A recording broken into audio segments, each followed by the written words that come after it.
Hey hello everyone, welcome back to my channel Diaz lifestyle. ছোটদের জানাই ভালোবাসা, বড়দের জানাই প্রণাম। ছিল দিদির জন্মদিন, আর জন্মদিনটাকে আরো বেশি স্পেশাল করে তুলতে বানিয়েছিল মা তোপসে মাছের ফ্রাই, আমি বানিয়েছিলাম চিংড়ি মাছের পোলাও, আর দিদি বানিয়েছিল ভেজ ফ্রাইড রাইস, চিকেন কষা।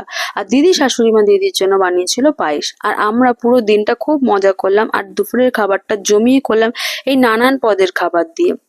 দেখো, তোপসে মাছের ফ্রাইটা খুব ক্রিস্পি হয়েছিল, আর চিংড়ি মাছের পোলাওটা হয়েছিল ঝরঝরে। দিদি প্রতিটা রান্না খুব ভালো করেছিল, আমিও চিংড়ি মাছের পোলাওটা ভালো করেছিলাম।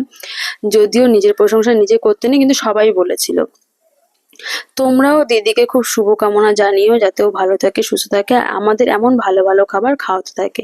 যদিও দিদির জন্মদিন চলে গেছে 26শে অক্টোবর, একটু দেরি করে ভিডিওটা ছাড়ার জন্য অনেক অনেক সরি তোমাদেরকে। তোমরা লাইক কমেন্ট শেয়ার করতে ভুলো না, সাবস্ক্রাইব করতে ভুলো না, আমার পাশে এইভাবেই থেকো। Love you all.